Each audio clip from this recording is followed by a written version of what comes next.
माता की। मंच पर उपस्थित डॉक्टर ऋषिपाल नागर जी, भारतीय जनता पार्टी के जिला अध्यक्ष जी,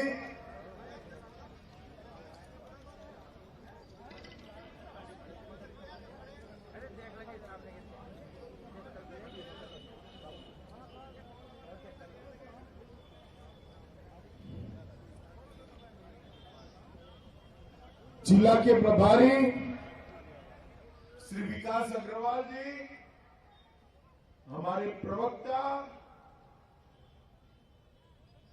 कृष्ण गोपाल जी, हमारे पूर्व सांसद कंवर सिंह तंवर जी, और जिनको जिताने के लिए मैं यहां आया हूं, ऐसे हमारे युवा प्रत्याशी भाई राजीव तरारा जी, और आज धनोरा की इस भूमि पर आए हुए प्यारे भाइयों, बहनों, माताओं और मेरे जिगर के टुकड़े जैसे युवा मित्रों,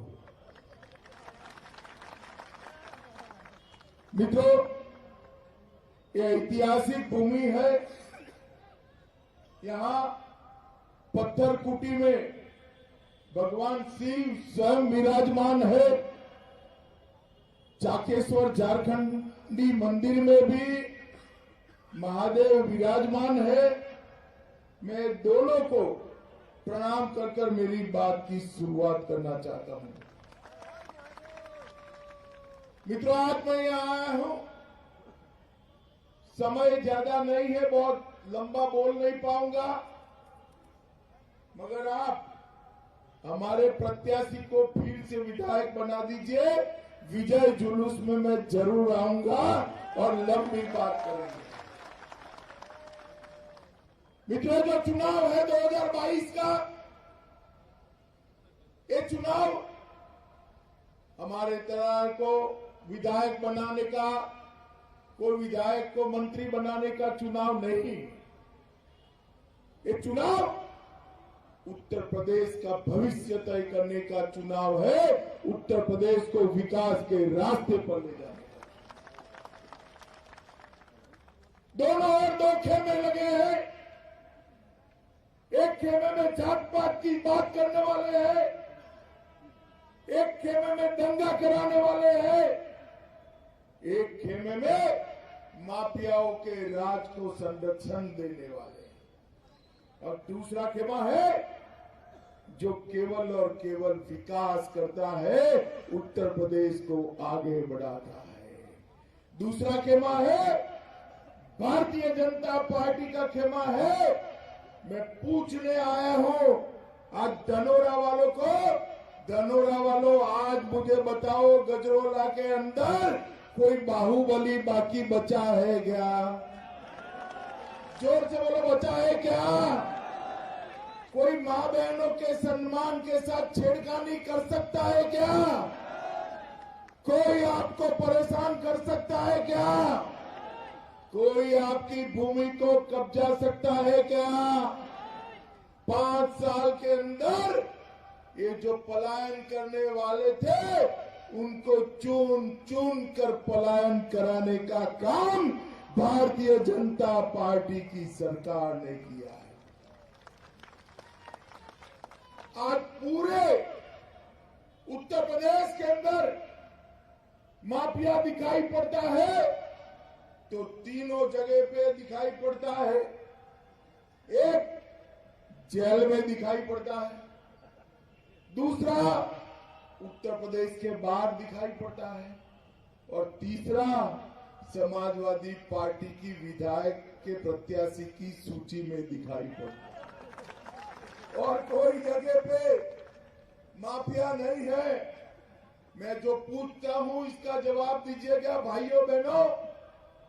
आज मुझे बताओ, ये आजम खान कहां है?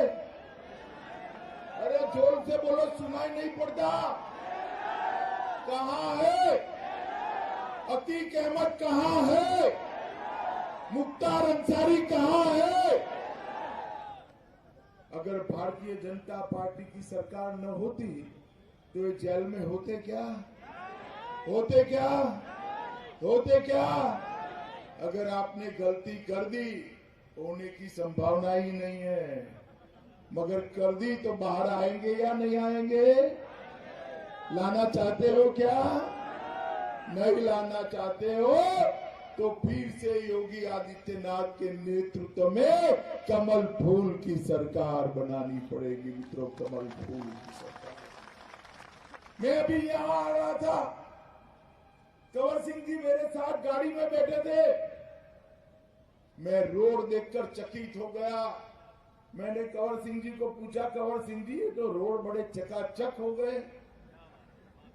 उन्होंने कहा 5 साल पहले गड्ढे थे और कीचड़ लगता था, आज भारतीय जनता पार्टी की सरकार ने पूरे उत्तर प्रदेश में रोड बना दिए हैं मित्रों, रोड बना दिए। ये गंगा एक्सप्रेस वे काशी तक जाता है। मोदी जी ने बाबा विश्वनाथ का दरबार फिर से सजाया है, कॉरिडोर बनाया है। गंगा एक्सप्रेसवे 23 में खत्म हो जाएगा। वहां जाकर मां गंगा का शुद्ध जल लेकर आप बाबा विश्वनाथ पर अभिषेक कर सको, ऐसा एक गंगा एक्सप्रेसवे बनाने की भी शुरुआत। मित्रों, सपा बसपा बसपा सपा, ये बुआ भतीजा की सरकार में उत्तर प्रदेश पूरे देश के अंदर पिछड़ा राज्य बन गया। इतने बड़े सूबे की सरकार और उसकी अर्थव्यवस्था देश के 7वें नंबर पर थी। कौन से नंबर पर थी? जोर से बोलो, कौन से नंबर पर? 5 ही साल में मोदी जी के नेतृत्व में 7वें नंबर से दूसरे नंबर पर लाने का काम हमारे योगी आदित्यनाथ ने करा है मित्रों। धनोरा वालों, खुश मत हो जाओ।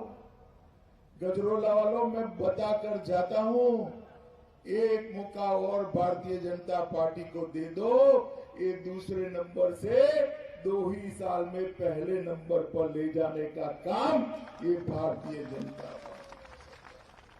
मित्रों, आज पूरे उत्तर प्रदेश में विकास आगे बढ़ चुका है। अखिलेश जी अभी बस ले लेकर घूमते हैं। मैं पूछना चाहता हूं अखिलेश यादव जी को, अखिलेश जी आपकी सरकार थी, ऊपर सोनिया मनमोहन सिंह की सरकार थी, आपने और बहन मायावती ने दोनों ने उसका समर्थन किया था। उत्तर प्रदेश को सालाना कितना रुपया देते थे मित्रों? 2013-14 में मोदी जी की सरकार आई, उसके पहले ये उत्तर प्रदेश को 66,623 करोड़ रुपया एक साल में देते थे। कितना देते थे? 66,000 करोड़। बोलो जरा, कितना? मोदी जी ने अभी 22-23 का बजट रखा, 66,000 करोड़ को बढ़ाकर 1,46,500 करोड़ रुपया उत्तर प्रदेश को देने का काम करा। भैया अखिलेश, जरा हिसाब किताब लेकर आ जाओ और फिर गजरोला वालों से वोट मांगो कि हमने ये करा है, हमें वोट दीजिए। आपके शासन में केवल और केवल दंगे करने का काम हुआ। गजरोला वालों, 2012-13 के दंगे याद है या नहीं है? जरा जोर से बोलो, याद है या नहीं है? अत्याचार करने वाले बाहर घूमते थे और जो अत्याचार का भोग बने थे वो निर्दोषों को जेल की सलाखों के पीछे डाल देने का काम किया था। उत्तर प्रदेश में भारतीय जनता पार्टी की सरकार आने के बाद एक भी दंगा हुआ है क्या? बताओ भाई, हुआ है क्या? कर्फ्यू डालने में लगा है? दंगों के कारण कोई जेल में गया है क्या? मित्रों, डकैती में 70% की कमी आई, लूट में 62% की कमी आई, हत्या में 31% की कमी आई और बलात्कार में 50% से ज्यादा कमी आई है। यही बताता है कि हमने उत्तर प्रदेश के अंदर बदलाव किया है। मित्रों, मोदी जी ने उत्तर प्रदेश की गरीब जनता के लिए 1,67,00,000 गैस का सिलेंडर देने का काम किया है। 1,67,00,000। 70 साल तक किसी ने इनके घर में, गरीबों के घर में गैस नहीं भेजा था। मित्रों, 1,41,00,000 परिवारों में बिजली पहुंचाने का काम देश के प्रधानमंत्री नरेंद्र मोदी जी ने किया है और 15 करोड़ लोगों को कोरोना के कठिन काल में 2 साल तक प्रति व्यक्ति 5-5 किलो अनाज देने का काम भारतीय जनता पार्टी के नेता और देश के प्रधानमंत्री नरेंद्र मोदी जी ने किया है। 42 लाख गरीबों के आवास बनाए हैं। 2,54,00,000 किसानों को प्रति साल 6,000 रुपया, 37,521 करोड़ रुपया डायरेक्ट किसान के बैंक के अकाउंट में भेजने का काम भारतीय जनता पार्टी की सरकार है। भाई, इतने सारे लोग हैं, रोड भी पूरा भरा पड़ा है। मुझे बताओ कितने लोगों ने कोरोना का टीका लिया है? जरा हाथ ऊपर करो तो। ले लिया ना? तीसरी लहर में बच गए ना?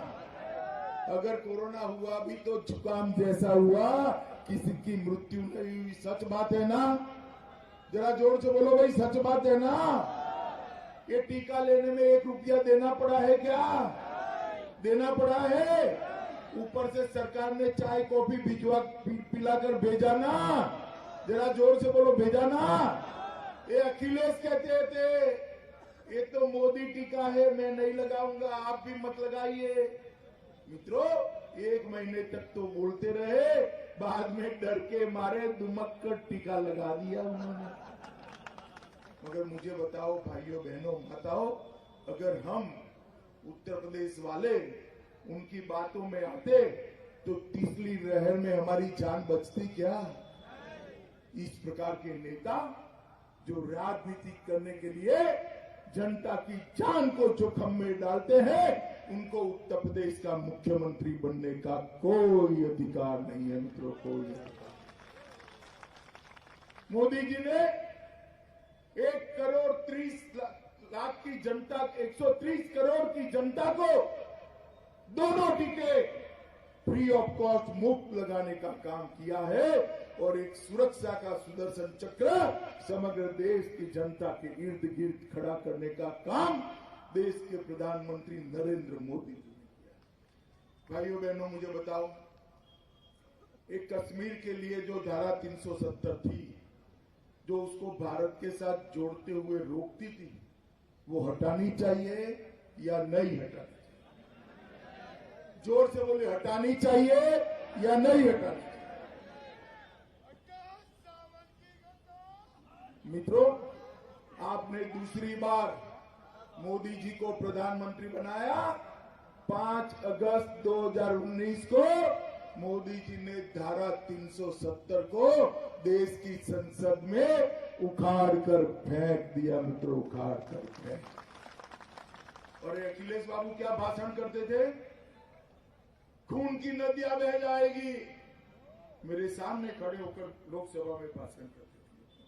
अखिलेश बाबू, आप जो कहते थे कुछ नहीं हुआ, खून की नदियां छोड़िए, कंकर चलाने की किसी की हिम्मत नहीं हुई। मित्रों, कंकर चलाने। इस उत्तर प्रदेश के अंदर जो विकास की गंगा बही है, इसने हमारे क्षेत्र को भी ढेर सारा फायदा पहुंचा है। मित्रों, प्रसिद्ध टिगरी मेले को सरकारी घोषित कर उसको सम्मान देने का काम हमारी सरकार ने किया। मां गंगा के किनारे भी मेलों की व्यवस्था हम चालू कर रहे हैं। 1.5-2 दशक से बंद पड़ी डींगरा बिजली घर को चालू कराने का काम भारतीय जनता पार्टी की सरकार ने किया है। 70 करोड़ से नए बिजली घर का निर्माण भी कराने का काम भारतीय जनता पार्टी की सरकार ने किया। ये नौगांव सदात के गजस्थल में राजकीय ITI का निर्माण भारतीय जनता पार्टी ने करा है। अमरोहा जनपद में 11 ऑक्सीजन प्लांट लगाए हैं। 73,000 माताओं को गैस का सिलेंडर दिया है। 1,10,000 गरीबों को घर में शौचालय बनाया है।